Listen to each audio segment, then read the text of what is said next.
I'm used to lecturing with notes, so I tend to like lay them all out in front. I can flip pages, it works just fine. Okay, so we were talking about coalescent process and using that to study drift. And I gave a couple of examples of things that you can use that for that give insight into the basics of how evolution works. For instance, the background rate, the expected background rate of molecular evolution. I wanted to say a few other things about that coalescent process, discussing other things that you can do with it. Now, first of all, we talked about it in the context of just 2 gene copies, right? So I picked 2 gene copies, and I said, if we go back in time, when do they coalesce? What if we expand the sample that we're taking? Let's say I take a set of 3 gene copies. So here's 3 gene copies. And something I said, but it also came up a couple of times in talking to folks after class yesterday, the nomenclature here is a little different from what you're used to in regular genetics classes. I keep saying gene copies as opposed to alleles or loci. The reason is the term allele or the term locus means something different, right? When we talk about a locus, we're identifying a place on a chromosome. And there's a particular locus that I have 2 copies, each of you has 2 copies. That when we talk about a locus, we mean that place on the chromosome. When we talk about an allele, we're talking about a variant of the sequence at that location. So if we take individual nucleotides, if I have a T, 2 T's at that location, and then you have 2 G's at that location, then we have different alleles, right? Whereas if I have 2 T's at that site and you have also 2 T's, then we have the same allele. So allele is identifying a type of a sequence. Gene copy means an actual physical copy on a chromosome. And so when we're talking about following 2 lineages back in time, we're actually talking about the lineages of particular copies. So if we take one of my copies of a gene, we can look, that came from one of my parents, okay? And we can trace it to that gene copy in, say, my mother. And that came from one of her parents. And we could trace that to a particular gene copy in her father, and so forth. So we're actually following the lineages of particular physical copies of genes. That's why I use this strange nomenclature. Now, before we gave the expected time to coalescence if I just pick a pair of alleles, right? What if I start out with, say, 3, and I want to know what's the expected time to the first coalescent event? Well, it's actually really easy to get because, again, we're assuming everything's IID, so each of these is exchangeable in a sense. So all I need to look at is how many pairs are there. If I've got 3 gene copies, if I have 1 gene copy, I have 1 pair, right? If I have 3 gene copies, how many pairs do I have? I have 3 pairs, right? So for 3 gene copies, I have 3 choose 2 pairs. You know this nomenclature? 3 choose 2? Okay. So this is just the number of ways that I can draw 2 from this set of 3 things, right? So it could be that pair, or that pair. Those are the 3 options. In this case, remember we figured the expected time to coalescence for any pair was 2n generations, right? So for a pair, for 1 pair, expected time to coalesce is equal to 2n generations. And time here is always, because we're talking about evolution, time is always measured in generations. And that's something, may seem obvious, but it's important to keep in mind. When we talk about things like how long ago something happened, and some of the things we'll discuss today involve actually looking at things that happened a certain amount of time ago, you have to take into consideration the generation time of the organisms, right? 1,000 generations for humans is a lot longer than 1,000 generations for a bacterium in terms of clock time. But in evolution, what matters is generation time. So for any one pair, there are 2n generations, right? We have, in this case, 3 possible pairs. So what we get is that the expected time until the first coalescent event, draw it like this, is just 2n divided by 3 generations. And the reason we're dividing by 3 is because there are 3 pairs. Make sense? Now, here's the thing that would not be immediately obvious. But now, how many lineages do we have? 2, right? So the expected time to coalescence for those is 2n generations. But that's 3 times this. So that expected time is 1, 2, 3, about down to here.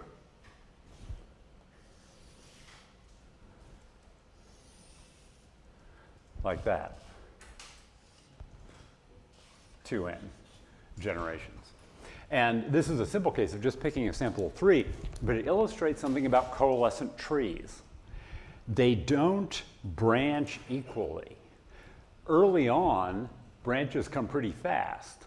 And then as lineages converge, each time a lineage converges, each time you have a local coalescent point, you have 1 fewer lineages. And so it takes a little bit longer to go the next way. And so going from 3 to the coalescent point for all of them takes 2n plus 2n over 3 generations. And most of that is this last part, this last 2n generations. Make sense? And you can sort of guess this pattern extends. This works. This pattern extends as we have a lot of pairs. So if we pick a much larger sample that we are starting out with, in fact, let's consider a case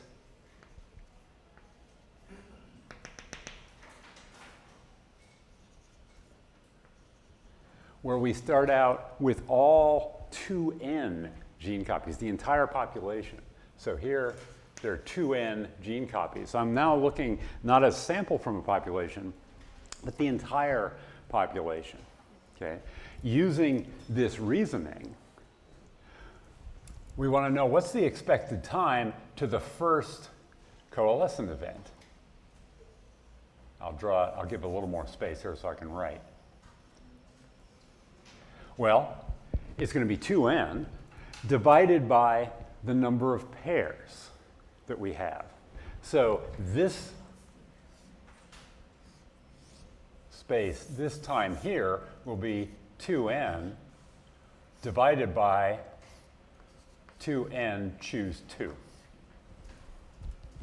And if you know just a little bit about combinatorics, as n gets big, that gets to be a big number. So the expected time gets very short, right? What about to the next one? And I'll just happen to draw it here. For the next one,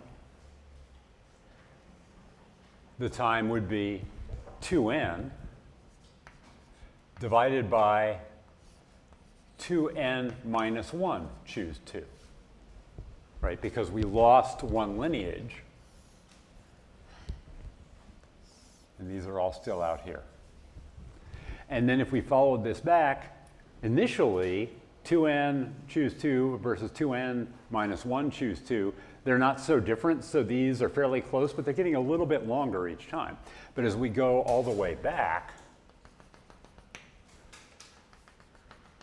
we get to a point, say, where we have 3, and then we have what we had over here. This one might look like that, And the next one, if I drew it correctly, would coalesce down here somewhere. I'll just draw it like there. But in fact, that distance would be 3 times that distance.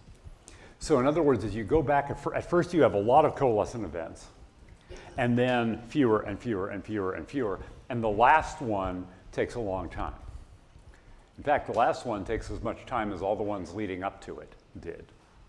Now, one thing you'll note, if n is big, this number, 2n choose 2, is going to be a big number.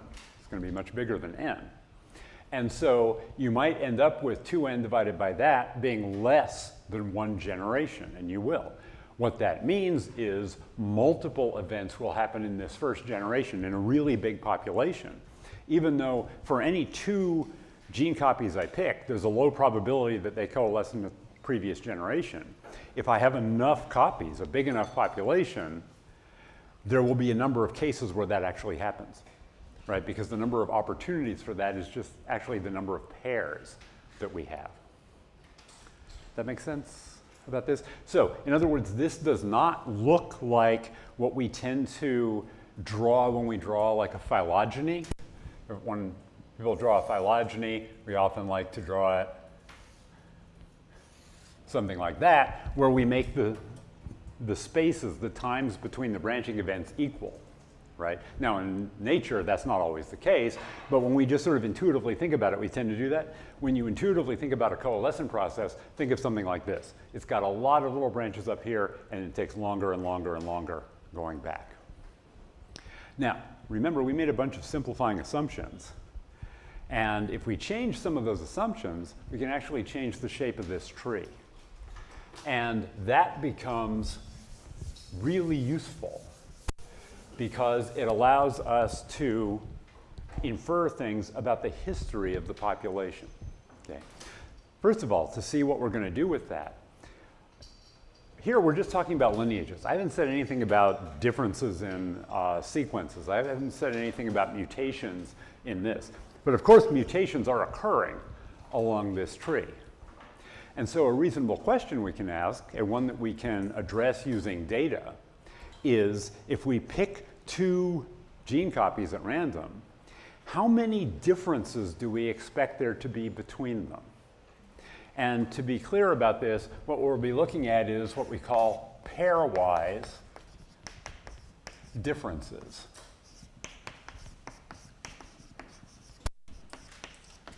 And this is between sequences.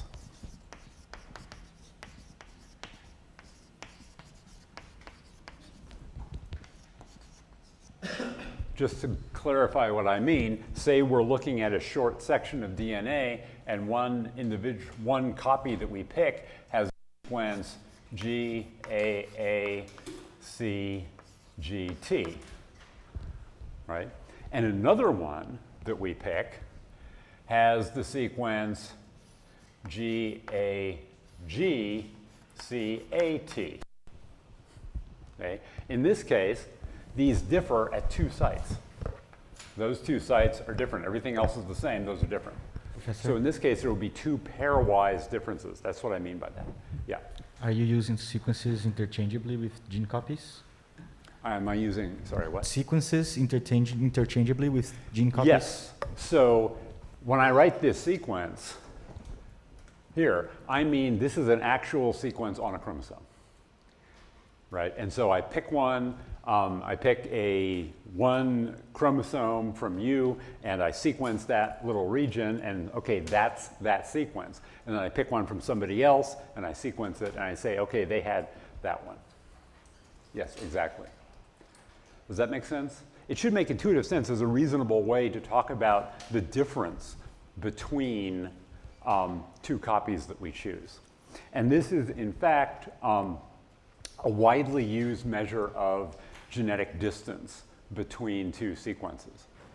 One thing I'll just point out, this pays attention to how many differences there are. It doesn't say anything about what that difference is. So it doesn't say this one goes from an A to a G and this one goes from a G to an A. That's information, but we're not going to use that information. And in fact, in most analyses of sequences, in population genomics, the actual transitions are not considered. What people count is the number of differences. And this is something that I'm actively working on developing methods where we can actually look at the fact that that's an A to a G versus a G to an A. But most of the methods that I'll be talking about today don't take that into consideration. So there's information in here that we're not using. But we're getting at some information, which is the number of differences between them. Now, here's the thing.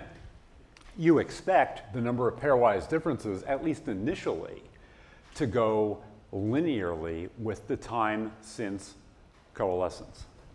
So pairwise differences should initially change linearly with time since coalescence.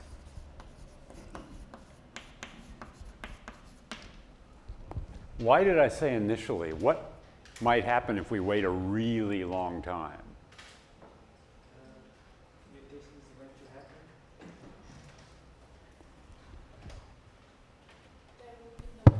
Okay, the mutations can happen at the same site more than one time and like mask a previous difference. Right, and what you brought up over here too. Basically, if I wait long enough, I get so many changes built up on here that they're piling up on top of one another. Okay, and why does that matter? Well, in some cases, and often when people do analyses like this, they're looking at fairly recent events. In other cases, though, they're looking at things way back there. And people initially tried to use methods like these to look at things like what was happening at the base of the Cambrian 542 million years ago. You can't use this kind of analysis over that time scale. Okay?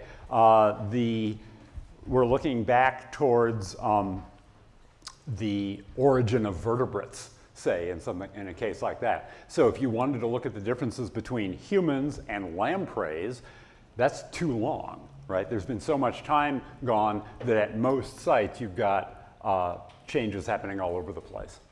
Fortunately, you can tell generally if too many things have changed because, in this case, I've got two short sequences that I just drew to illustrate, and there were two differences in there. In cases where people actually use this, they'll have a sequence of 100, say, nucleotides, and there might, on average, be one or two differences between them. In that case, you can say, okay, they're not saturated. Whereas if you see a whole bunch of differences, a good bet is that they're saturated in a case like that. So we're going to look at the initial case where it changes roughly linearly with time since the coalescence. Yeah.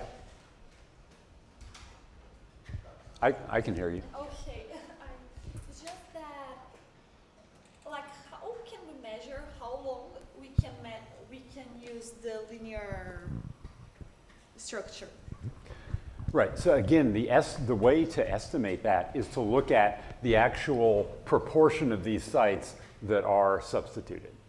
Now, in what I drew here, I had 6 sites and there were 2 differences. So a third of the sites show differences. That's actually getting to be quite a lot. Okay. In a case like that, what you can do is say, well, a third of them show differences. Then you're getting to a point where there's a good chance that, in fact, multiple changes might have occurred at this site. By contrast, if I had 100 sites and I had only 2 differences between them, then I've got a good reason to think, unless there's something really weird about those 2 sites, that in fact there has not been enough time for the changes to saturate. Does that make sense? Yes. Yeah. So, and this is a this is a case where you have to look at the data you're working with to infer whether you can do a particular analysis. Any other questions? Just clarifying this. Yeah. What do you mean by saturated? Oh, sorry. So saturated, meaning it's filled up with things, would be a case where, say, I looked at a sequence compared to that one, and it was T, A, C, G, T, A. something like that. In this case, there's only one similarity between them. And so almost all the sites are different. Compared to those, this is what we would call saturated. And specifically saturated with mutations.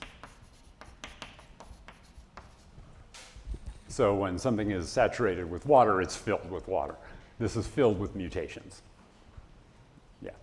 Yes?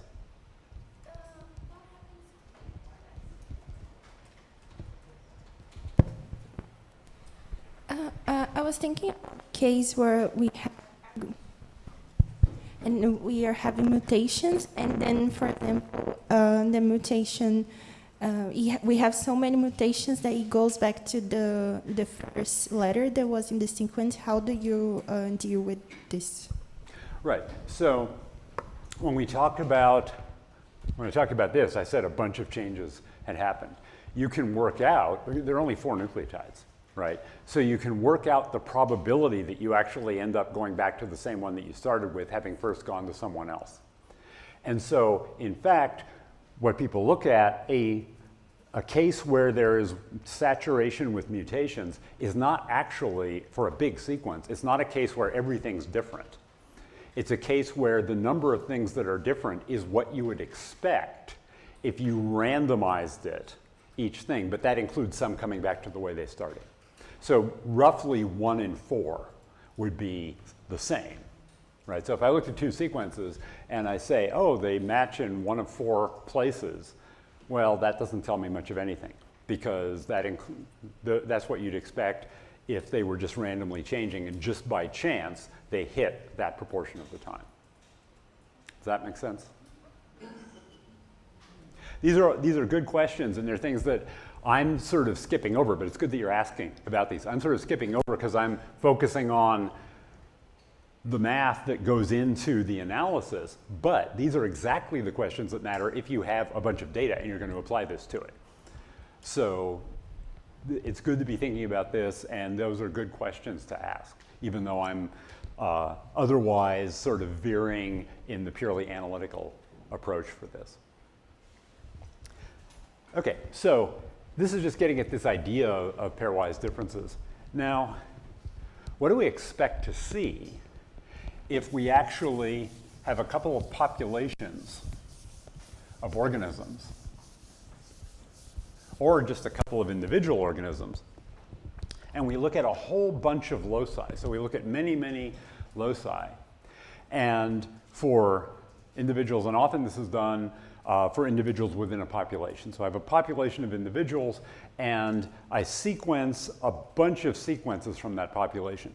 Usually you cannot sequence the entire population, so you don't get the sequence for every individual, for both chromosomes of every individual, but you get a lot of sequences, right? As many as you can. And then I just go through those and looking at different sites, and usually people pick different genes or other identifiable regions of the sequence, pick different sites and say, how many pairwise differences are there? And it might be that all of the sites have very few pairwise differences. And it might be that a lot of that many sites have a certain number of pairwise differences. And so you can plot here the number of pairwise differences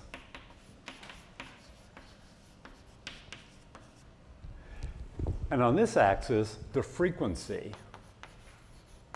with which we see that in the data. So say we take a bunch of samples from people in this room, and we could then look at a whole bunch of sites and say, and how many times if I pick a pair, right? So I pick one chromosome here at this site, put it together, and I look, how many times are there no differences, right?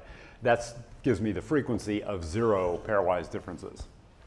And then I can go back and say, all right, how many times if I pick different sites and different pairs, do I see 1 difference, right? And that gives the frequency for one pairwise difference and so forth. Now what we expect, sort of based on what we've talked about so far, is that overall, remember the distribution of times to coalescence looked like this. It was this exponential distribution. And since that's the distribution of times to coalescence, and if we're looking at things that have not diverged too much, so they're still changing linearly, pairwise differences are changing linearly with time, then we expect a distribution like that.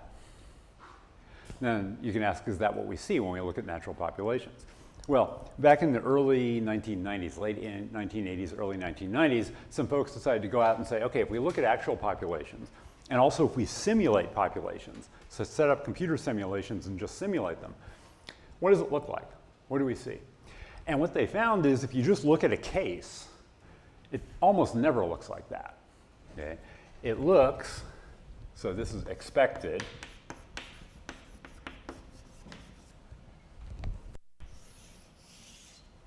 What it often looks like is number of, I'll write P, D for pairwise differences and frequency here.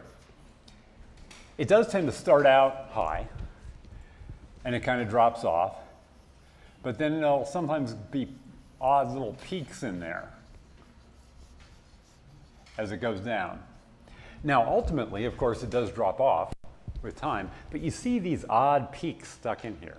Yes? Sorry, I didn't understand what's the frequency in this case. So this is actually, you can think of it as number of cases.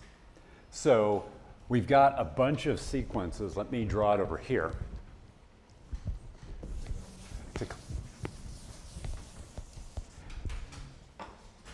I've got a bunch of sequences. I'll just draw them as lines. So I sequenced all these from a population, right? And let's just take, so say these are particular sequences we work with. They have to have like specific size, like all they have the same size. Yes, so all these are the same length, right? And then I say, okay, let me just start pairing these up. Say I pick this one and this one. How many differences? Say it's 0. Then I pick this one and this one. How many differences? Say it's also 0. Pick this one and this one. How many differences? It's 1. And go through like that. And then of all the possibilities, I say, what is the frequency of no differences? What is the frequency of one difference? The frequency of two differences, and so forth. In like population, the sequence will be from individuals from. Yes, yes. Sequence from individuals in a population. By the way, when people do this, they're generally not able to distinguish, because of the way the data is gathered, the two chromosomes in one individual from a chromosome from one individual and a chromosome from someone else. And that's an issue that can come up. But yeah, so those are actually sequences from a population. Yes? This distribution depends on the time, initial time. At what time we are seeing this distribution? So in a case like this, we expect to see something dropping off like this. If we're looking at a case where all of the organisms had a fairly recent common ancestor, you won't go very far. It would cut off here. If we're looking at a case where the common ancestor is a long time back, then this will go out farther. But it then depends on the initial conditions. Like, what I mean is, you expect that in a long time ago, right? When at the end of all the coalescent point and everything. But I don't know. We can measure the time that it takes to reach that expected behavior, like mathematically, or because for me it's not clear how we can, for example, start with really difference, a lot of difference in pairwise, pairwise difference a lot. We can reach I can hear you. And we can reach that point of the expected point. You mean where it levels off? Yes. Yeah. So where that will be, this is just looking at a shape, right? So whether it looks like that or like that, for instance, depends on the rate of mutations, the rate at which mutations are building up, and the time that we've had. So, but each of these, if I scale it, should look like an exponential function, an exponential distribution. If we are considering selection. Okay, right now we are assuming no selection's happening. We'll bring selection in a moment. Yeah. So this was expected to be exponential distribution because yesterday we saw the time for coalescence for 2 gene copies Yes. follows a exponential distribution. Yes. Why this also should follow an exponential distribution? Because when we take a random pair, the distribution of times, the probability distribution of possible times to coalescence is an exponential distribution. Now, this expectation came from saying the fact that for one pair, the distribution of times to coalescence, the probability distribution is an exponential, would mean the expectation was, and again, I'm going to get to why this looks different than this, but the expectation was if you take a whole bunch of pairs, the frequency distribution, since they should all be equivalent, would match the probability distribution for any one. That was the expectation. And again, that's not what is seen. But that's why that was the expectation, that the frequency distribution would match the probability distribution. Sort of a way of thinking of it, let's say that there's some particular trait that arises, I'm trying to make up a case, making up a case of some epigenetic trait that arises after a zygote is formed. You learned about epigenetic processes last week, I think. And so this is not something you inherit from your parents necessarily, it arises within a generation. And for any individual, there's a 50% chance that by the time they get to adulthood, they will have that trait. Okay? So for me, there's a 50% chance. For you, there's a 50% chance. For you, there's a 50% chance. Right? That's talking about a probability distribution for each of us. A common extension people do is to say, okay, that means if I take a whole bunch of people and I look at them, about half of them will have the trait. Right? So that's extrapolating from a probability distribution for a single instance to a frequency distribution over a whole set of things. That's what they were doing here. They were saying for each individual, the probability distribution of times looks like this. So if we take a bunch of actual separate pairs, the frequency distribution for that whole set would match the probability distribution for any one. Does that make sense? This is good that this is coming up, okay? Because later on in the week, we will have situations where frequency distributions and probability distributions have to be treated separately. And we can't just assume, they kind of look the same, right? So it's good to start making that distinction now. So does that distinction make sense between the probability distribution for one case and the frequency distribution over a whole bunch of cases? Okay, good. So one of the first things to ask is, why do we see there are usually these bumps in here, right? And this was done, people noticed this in looking at cases from nature, but to test it, they built computer simulations. So you can basically create populations in silico, in the computer, and let them evolve for a while, and let mutations build up, and then go back and see what the distribution of pairwise differences is. And here's the thing. The reason any one case looks kind of like this, or basically looks different from this, they all look different, but doesn't look like this nice smooth exponential, is that when we did these kind of calculations, we're basically calculating properties of the average coalescent tree, right? We're saying on average, if I pick 2 gene copies, how long till they coalesce? In any real system, in any natural population, there's an actual structure to the tree. And for instance, it might be in an actual population that we have something like that.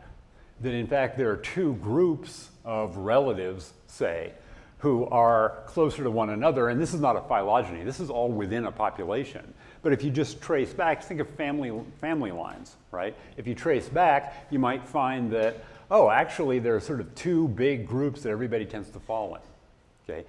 In a case like that, there are going to be a bunch that coalesce somewhere in this time, and another bunch that coalesce here, and then a bunch that coalesce back here.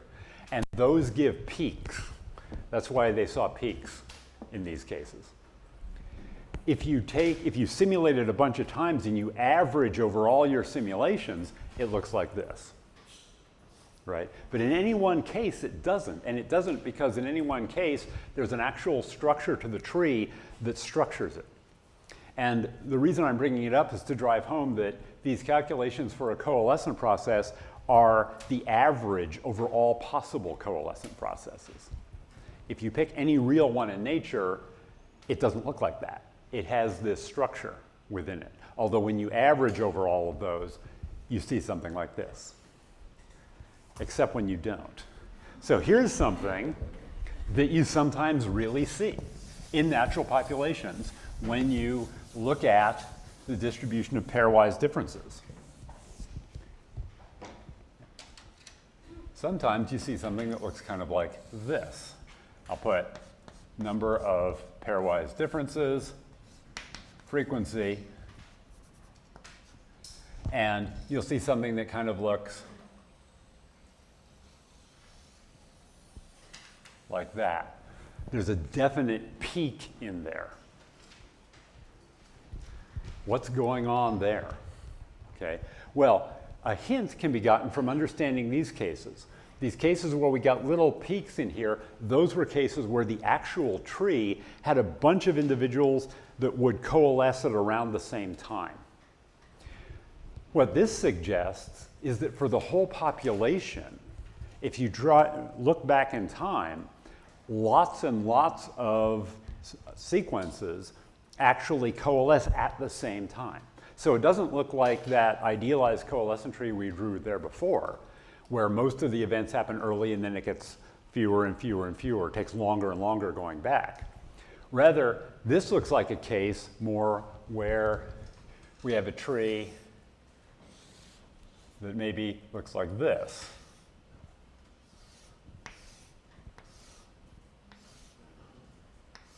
Something like that. In other words, where there's a short time back here and a lot of things coalesce at that time. What would do that? What about the history of a population would make that happen? Was that? Bottleneck.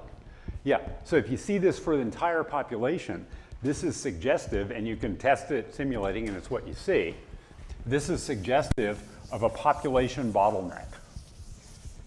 And what that means is a case where the population gets very small and then grows back up. Population bottleneck.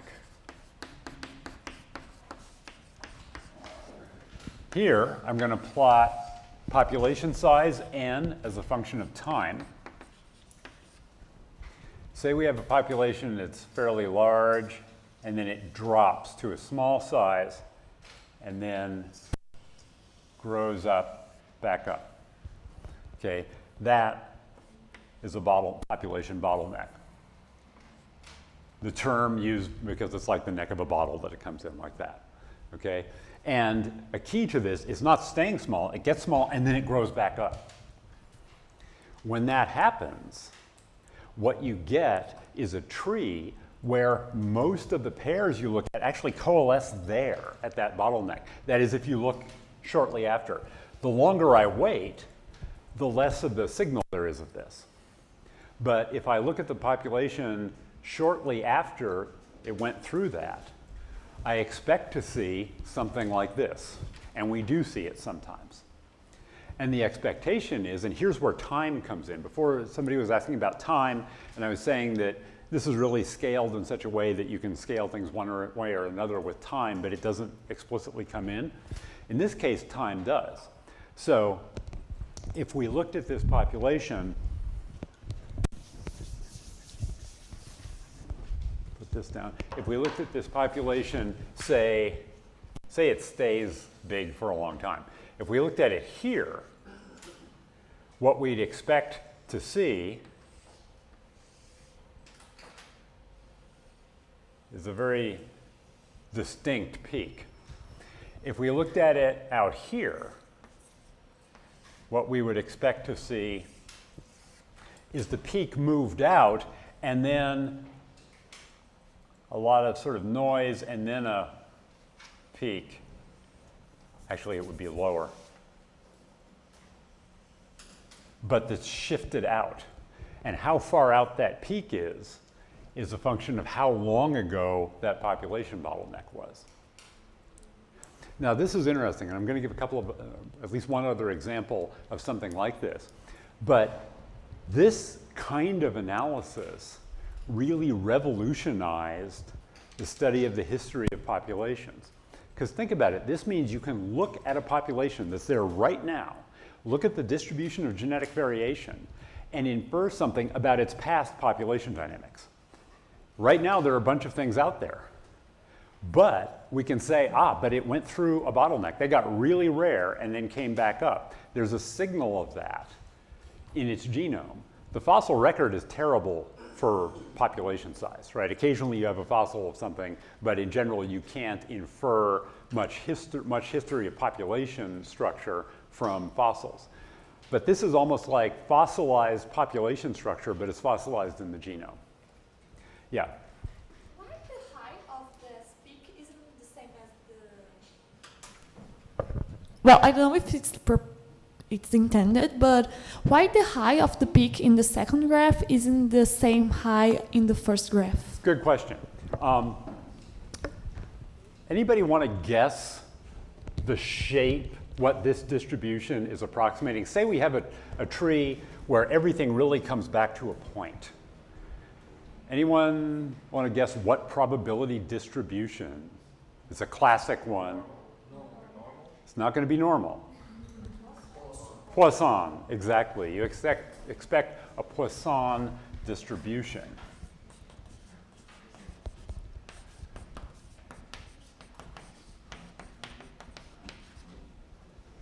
Okay. Incidentally, why can't it be normal? It absolutely can't be. What would it mean to say there are -3 pairwise differences? It would mean nothing, right? Over what range, over what domain is the normal distribution defined? -infinity to infinity. So if it was a normal distribution, there'd be a non-zero probability of negative values. There are none. So it can't be a normal distribution. But the expectation is a Poisson distribution. Now, think about for a Poisson distribution, and you mentioned that, good. As I change the mean of a Poisson distribution, what happens to the variance? It goes up, because the variance and the mean are the same for a Poisson distribution. So if the mean is low, the variance is relatively low and the peak's high. If the mean is high, the variance is high and the peak is lower. And how it changes? It's exponential, linear? How the How it changes with the variance? So it should go, the mean should go for a short period linearly with time since the bottleneck. Yeah. And of course, there's that population structure I mentioned. So what happens is, in a real case, initially you do see a very distinct peak, and it looks very Poisson-like. Over time, the mean moves out, it spreads out, and then noise starts to come in. And so after a while, you can't see it at all. That makes sense? So this is a case where you can see fossilized population dynamics. Sometimes, though, so in this case, we see this when we're looking at different sites all around the genome. Sometimes you see a pattern like that, but only for a particular part of a chromosome. Can I ask just one more thing? Sure. And like, how long can we expect to see the difference? Like, can we like have an equation to an expected time to see the to like how the mean will increase? For a given mutation process, yes, you could, and I don't have it off the top of my head. But you could calculate. Now, what you'd be calculating is the expected. Remember, in any one population, population structure throws a bunch of other noise in. But you could calculate the expected rate at which that peak goes down, but I don't have it off the top of my head what it is. But it would be based on the fact that the mean is increasing linearly with time since the bottleneck. And so if you have that, and the fact that it's a probability distribution, so it has to integrate to 1. So you know the mean, you know the variance, and you know it integrates to 1, and you can work out what exactly the height of that is for any given time. Okay, thank you. Offhand, though, I don't have that. If anybody wants to do that, when you're like sitting at home tonight thinking about it, not a problem. If you know Poisson distribution, you should be able to get it. But so, sometimes we see this pattern, but only for a part of a chromosome. So most of the genome doesn't look like this, right? Most of the genome, let's say I have a case where I look at an actual population, and for most of the genome, number of pairwise differences, frequency, I see something bouncing around. Maybe it's got a bump in here and it goes down like that. But if I look at one arm of chromosome 15, just picking an example, it looks like this for all the pairs in that. The whole population didn't do it, but that piece of that chromosome did it. What would cause that? Hotspots of recognition of Loci? So a hotspot, like a hotspot of change. So a hotspot of mutation happening. Not expected, because what that would do is it would stretch or contract this.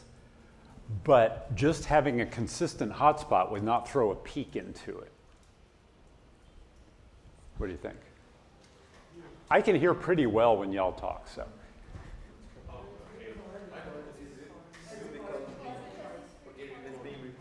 Ah, okay.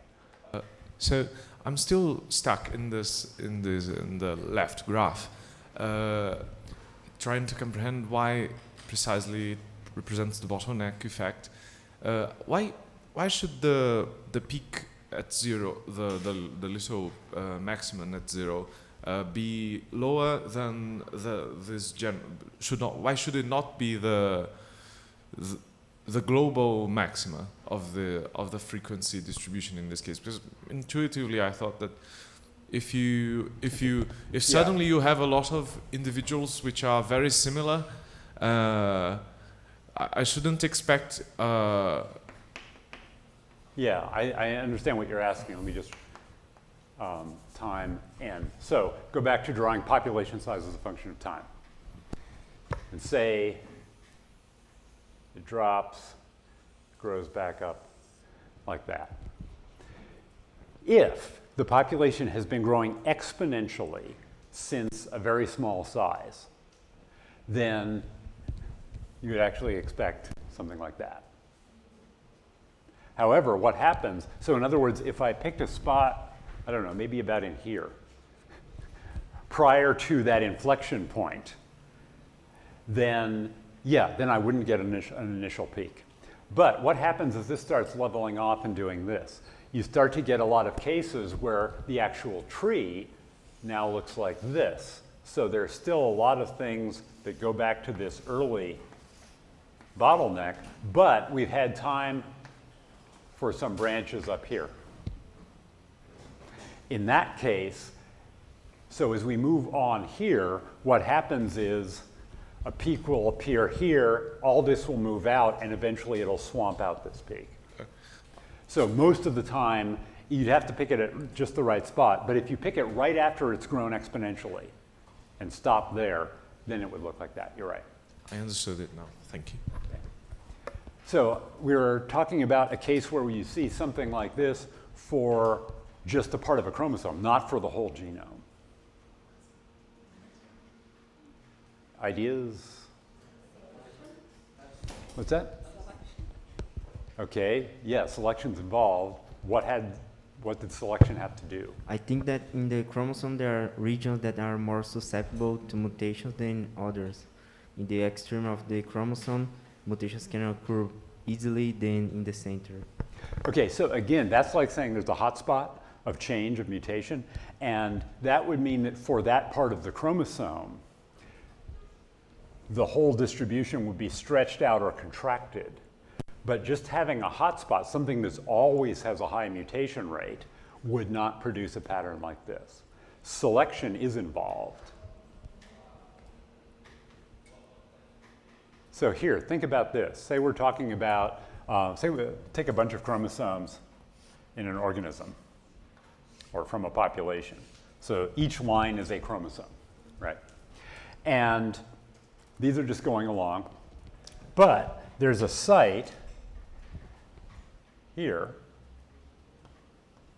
on this one. This one had an allele that suddenly became selected for, like you brought up, selection. Selection favored that allele at that site. That allele starts increasing in frequency. As it increases, it carries along with it sequences that are near it. As you get farther away, recombination is randomizing it. But if you get a mutation or a change in one spot that sweeps through a population, the effect is to make it look like for that part of the chromosome, the population went through a bottleneck. Because all of the sequences near there actually coalesce at about the same time. They coalesce at the time that that thing started to sweep through the population. So a selective sweep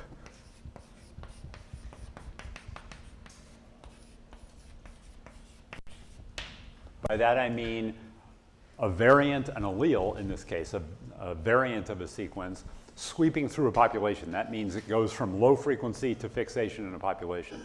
A selective sweep in a region causes that region to look like a bottleneck happened, but just in that part of the chromosome.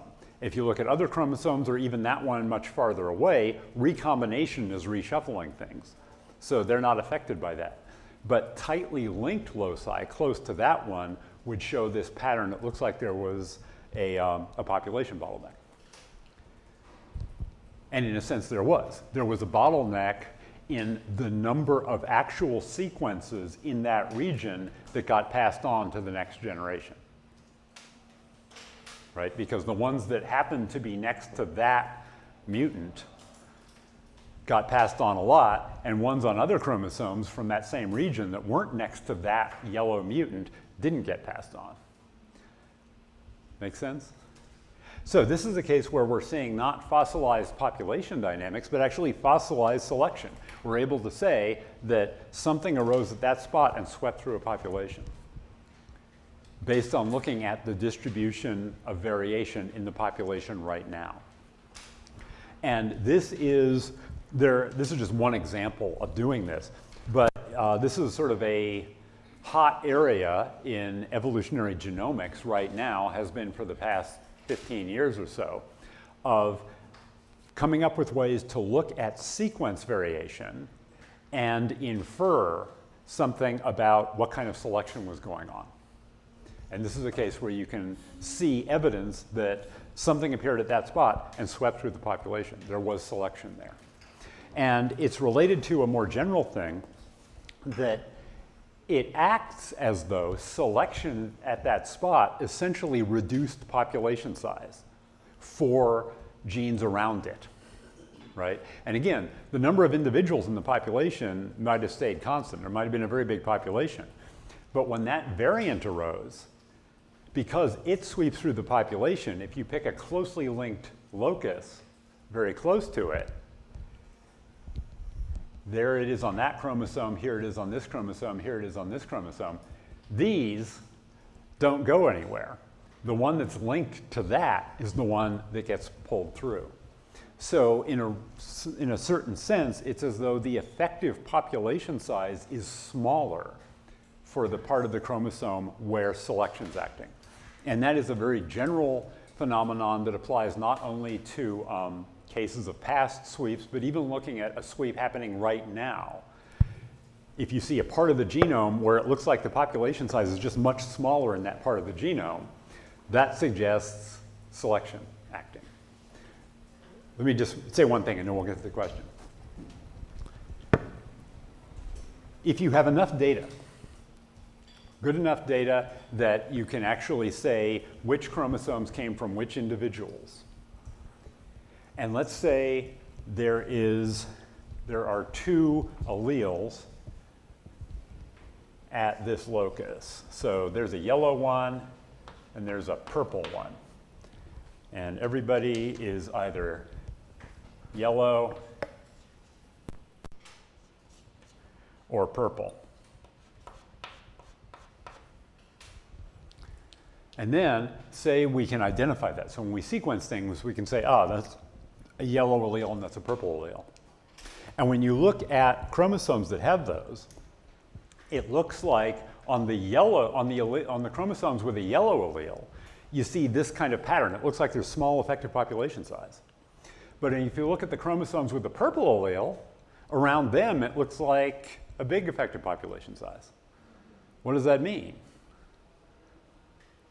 It means yellow is currently sweeping through the population, right? They're both yellow and purple in the population, but if when you look around yellow, everything's very homogeneous. It looks like there's a very small population around yellow, but when you look around purple, you see all sorts of variation very close to it, like it's a very big population.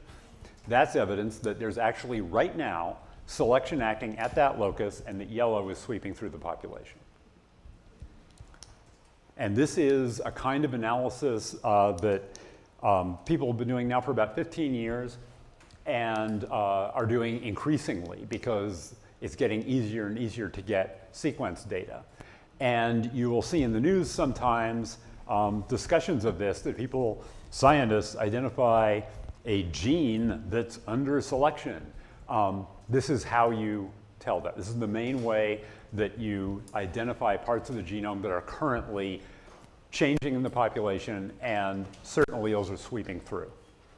And there's sort of an interesting quality to this kind of analysis, because when I was sitting in seats like you are, when I was at your stage of my career and looking at these things, almost all discussions of evolutionary genetics involved fruit flies or C. elegans or something like that. They never involved humans, right?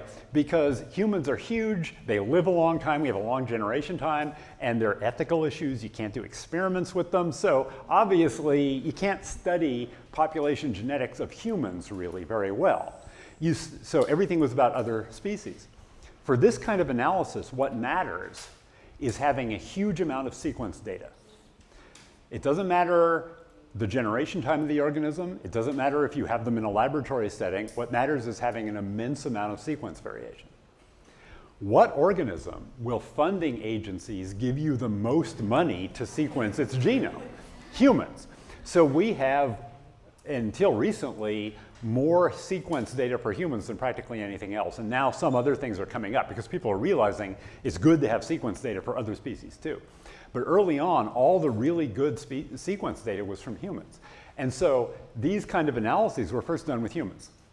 And so it was parts of the human genome that are currently under selection that were the first examples that people identified using this kind of analysis.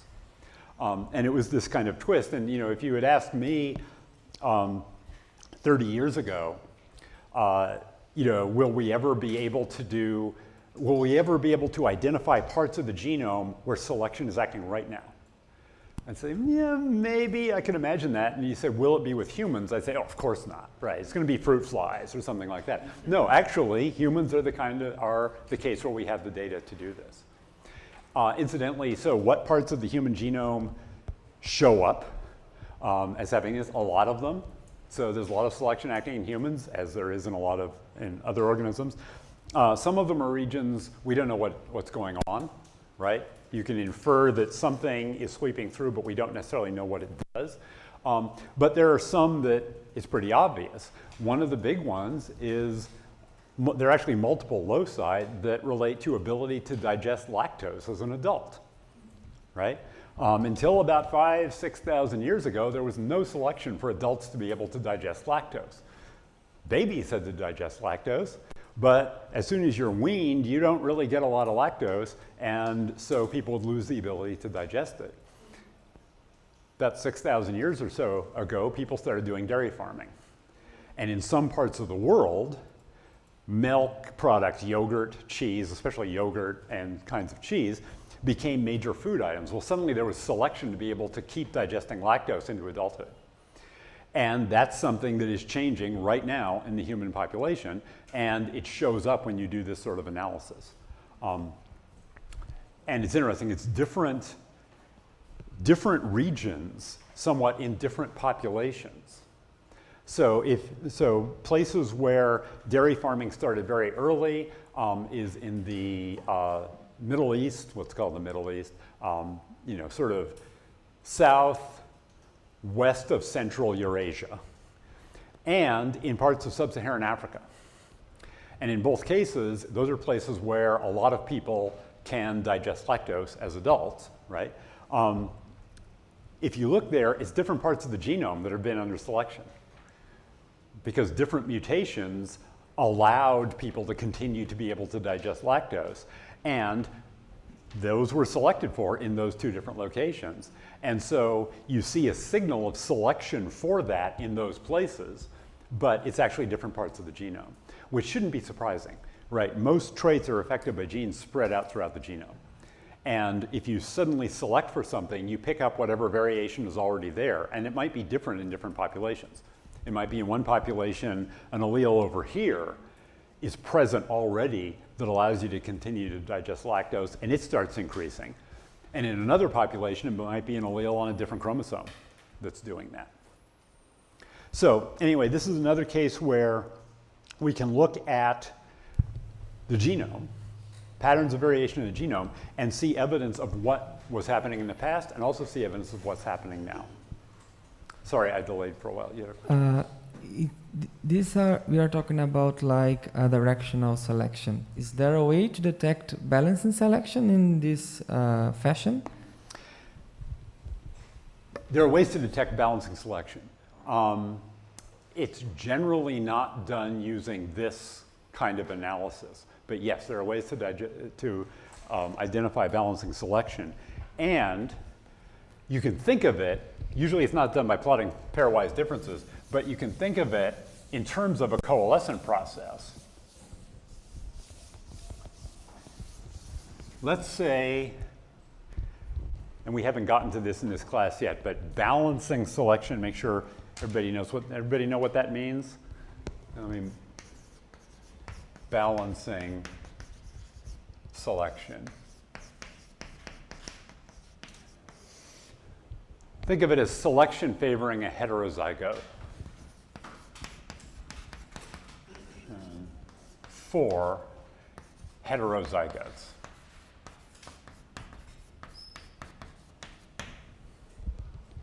Right? So if I have three genotypes, A1, A1, and A2, then in the case of balancing selection, this one has higher fitness. They tend to leave more offspring than either of those.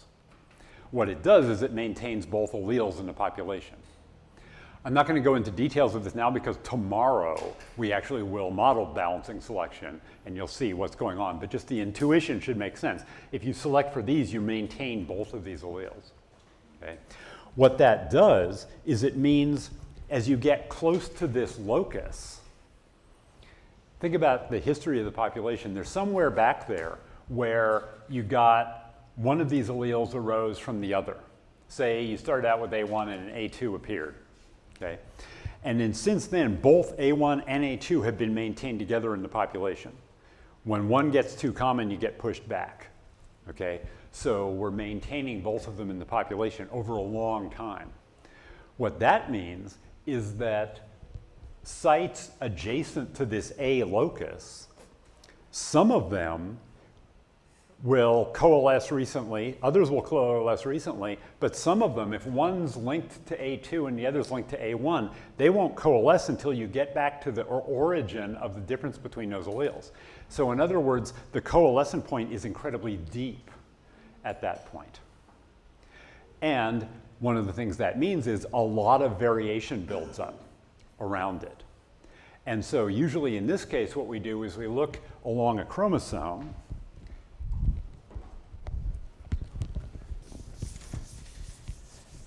So if to keep track, I'm plotting different things here. Now I'm going to plot position on a chysome on a chromosome. Okay, so now I'm talking about physical position on a chromosome. And if you look along there and you look at the amount of allelic variation, how much sequence variation is there point by point by point going along here? So sequence, I'll do sequence variation. Here's an example of this. Back in the early 90s, people identified this particular case. And it's a gene in the major histocompatibility system, which tends to have balancing selection. You see a variation going along, shoots up like that. There's a region on the chromosome that has huge amount of variation, very deep. That was an MHC locus that was expected to be undergoing balancing selection. That was an early test of this idea.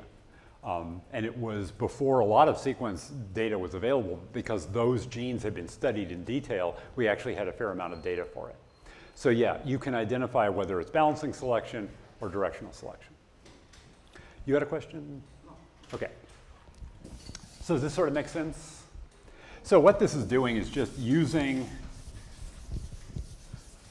variation in a population to infer history. And what we're getting at here is, when we started building this coalescent theory, it made a bunch of simplifying assumptions, which are often not true. But it's still useful in these cases because it gives us basically a null hypothesis to test against. So in other words, we can look at our data and say, what would you expect under this expectation of totally neutral evolution? And well, I don't see that. Well, sometimes you can say, I don't see it in a particular way, and that tells me something's happening. The population got very small and grew back up. There was a selective sweep. There's been balancing selection, something like that. Does that make sense? Okay. We go to 1045, right? Yes. Okay. So I'm going to put off bringing up selection. I'll start with selection next time. Want to discuss one other example that we can easily work with coming off of talking about coalescent processes. And this is also something that is related to a very hot topic right now in evolutionary biology, which is constructing phylogenies. And this involves the difference between species trees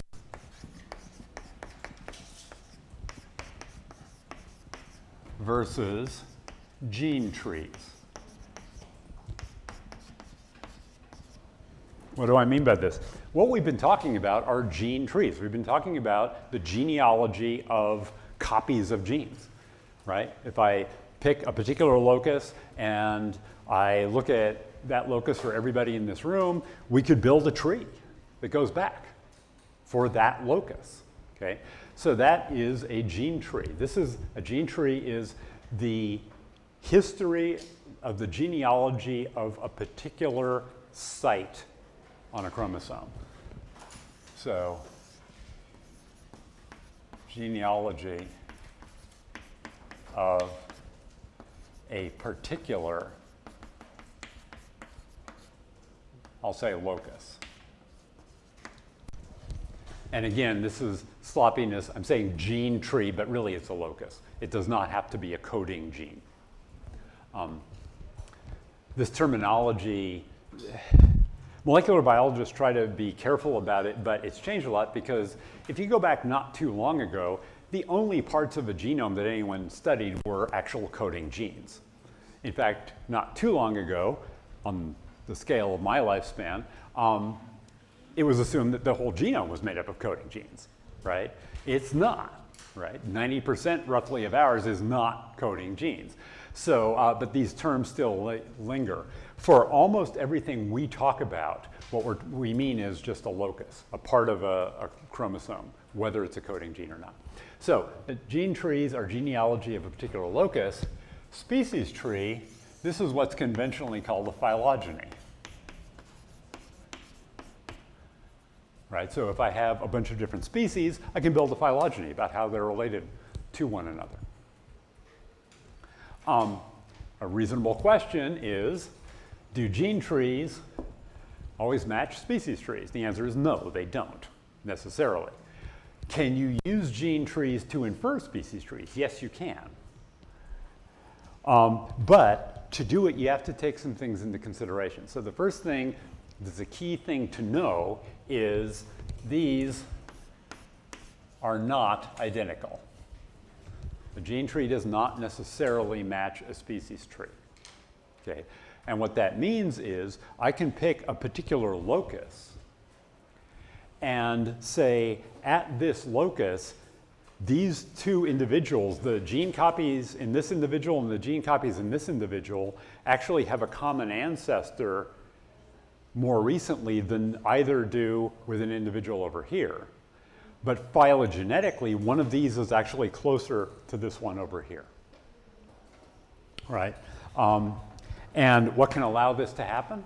What can allow it to happen is, somebody brought up balancing selection here. What can allow it to happen is if you maintain a polymorphism in a population over a long time, over the time, say, between two speciation events, the gene tree does not have to match the species tree.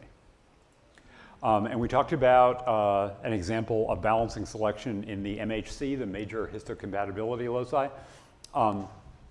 I don't have the data for this in front of me, but I've sometimes used this in a class, but I don't have the tree, so I can't draw the tree for it right now.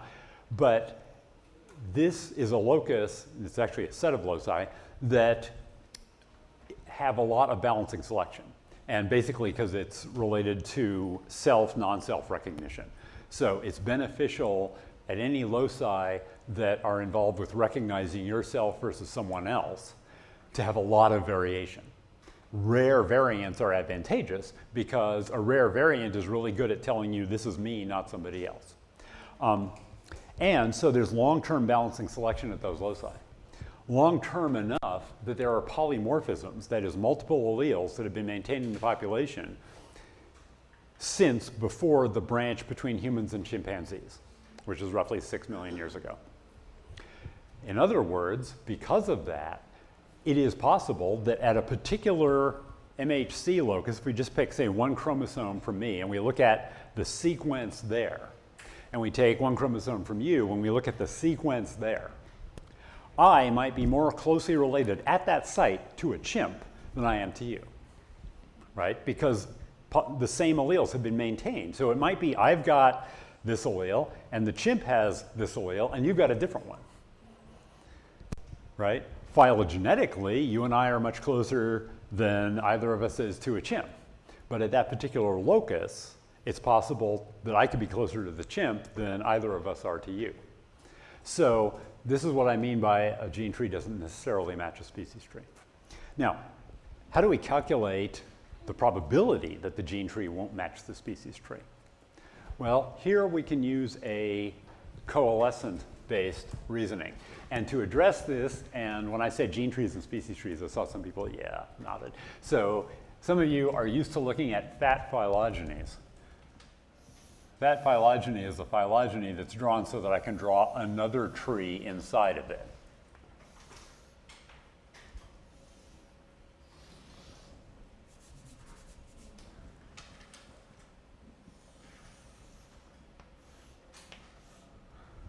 So let's say this is the species tree for, I'll call it species 1, species 2, species 3. And when I say this is the species tree, I mean this is giving the sequence of speciation events. So I had one population. It split into two reproductively isolated populations that remained that way permanently. So they were separate species. Subsequently, one of them split into two new reproductively isolated populations that stay that way. So they're separate species. Okay? So by all biological criteria for being a species, these are three different species. These cannot breed with these or these, right? No, you can't, none of them can interbreed with others. You can only interbreed within. So this is the actual history of it. So speciation is a real thing. So there really is a species tree. Now let's ask about the gene tree for a particular gene, a particular sequence in this. And so I'll draw, I'll take a yellow. I'm going to look at the history of the lineages for a particular locus that I'm picking, or for a particular gene copy, so actually. So I'm picking a gene copy from here, a copy from here, and a copy from here. Okay. Now, as we trace them back, this has a history, this has a history, this has a history. Okay. These, at some point, were in the same population. During that time, they could have coalesced. Let's say they did. Let's say they coalesced in that time. In that case, when these get back in the same population, eventually they will coalesce. In that case, the gene tree must match the species tree, right? If these two coalesced in this time interval. And I'm going to call this, I'm going to call it capital T for time between speciation events, because that time is going to matter. Okay? So if these coalesce in that time, then the gene tree must match the species tree. What if they don't coalesce in that time? Draw that over here.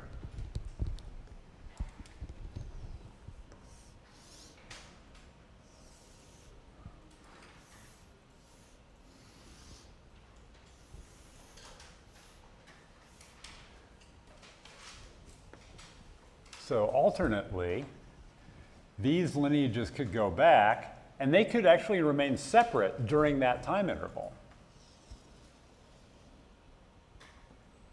And then you get back here, and now everybody is in the same population.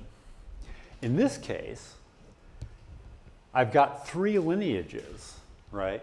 And these three lineages, and I'll draw it in yellow, could coalesce in any of three sequences. I could have, so this is species 1, species 2, species 3. I could have, for these lineages, I could have species S2 and S3 coalesce first, just by chance, and then S1. But I could also have S2 and S1 coalesce first, and S3 is over here. Or, instead of 2 and 3 first, or 2 and 1 first, I could have S1 and S3 coalesce first, and S2 over here. So there are three possible gene trees. When you get back to here, these are equally probable. Only one of them matches the species tree. So if you get back to here, there's a 1/3 chance that the gene tree will match the species tree, right? Whereas in this case, it has to match the species tree. Now you see kind of where we're going, because I specified this time, and we can talk about the probability that these things coalesce in that time interval, right? What we want to know, what's interesting, is what's the probability that the gene tree matches the species tree. However, and this is a useful trick when dealing with probabilities. There are actually two ways that that can happen. They could match the species tree this way, they coalesce here, or they could match the species tree in this case if it just so happens by chance that they do. In a case like that, where there are multiple ways that it can happen, but only one way that it can't happen, it's easier to calculate the probability that it doesn't happen. So let's find the probability that gene and species trees don't match. And once we have the probability that they don't match, we can easily get the probability that they do match. It'll just be 1 minus that. Okay. Well, in order for them not to match, in this case, where these coalesce in this time, they have to match. So in order for them not to match, it must be the case that these two lineages remain separate during this time interval. The probability for within a generation, probability of not coalescing, you recall, was 1 minus 1 over 2n. Okay? And time here is measured, as always, in generations. So the probability of not coalescing in this time, probability not coalescing, is equal to 1 minus 1 over 2n to the t, right? Because this was t generations, this length. Or approximately e to the minus t over 2n. Okay, so that's the probability of not coalescing. Now, in order for the trees to not match, they have to not coalesce in that time, and the final outcome has to be one of the 2 out of 3 in which the gene tree doesn't match the species tree. So the probability that they don't match comes out to be 2/3 e to the minus time over 2n, where again, time is this time interval between these speciation events. So we get from that, the probability that they match, I'll say probability trees match, comes out to be 1 minus 2/3 e to the minus t over 2n.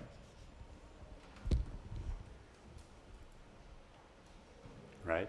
And as this time between speciation events gets large, this term gets very small and this approaches 1.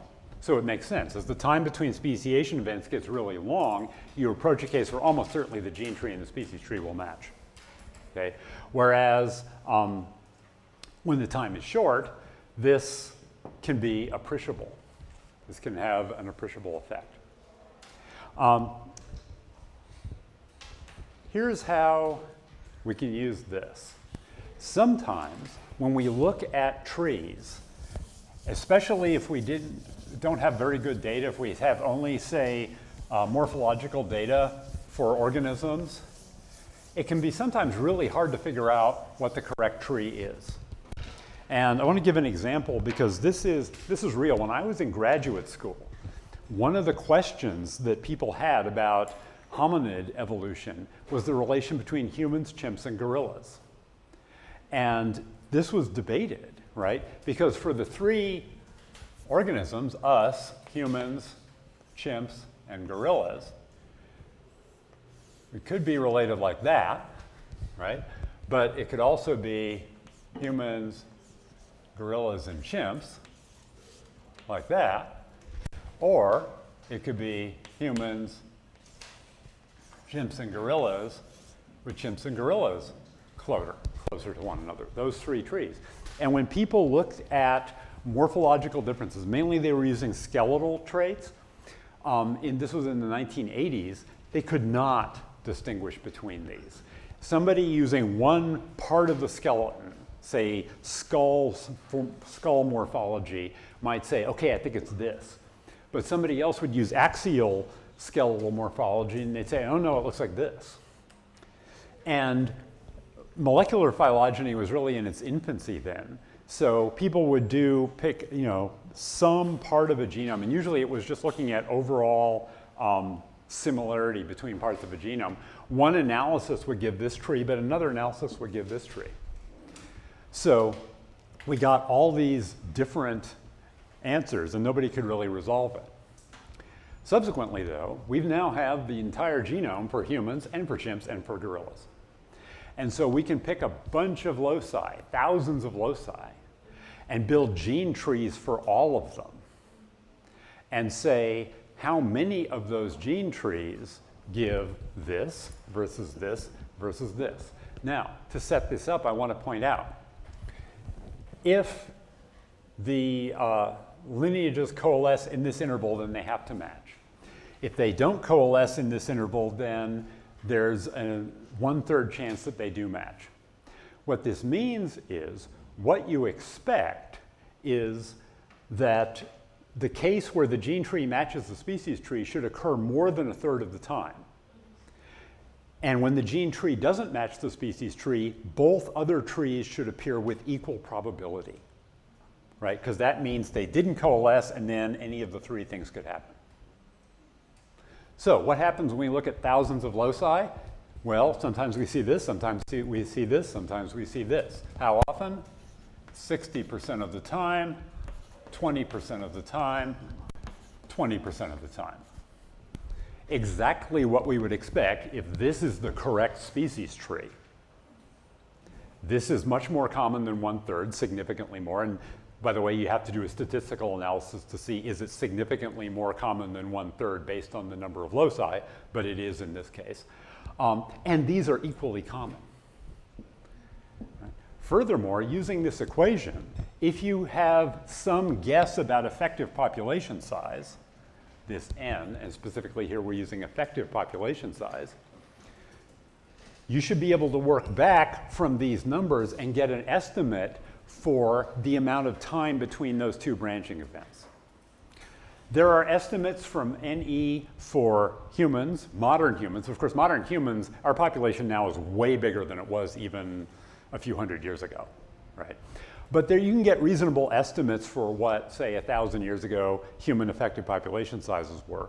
And there are estimates for chimps and gorillas now. Of course, now those are also skewed because chimps and gorillas are both endangered, so their population sizes are probably now lower than they used to be.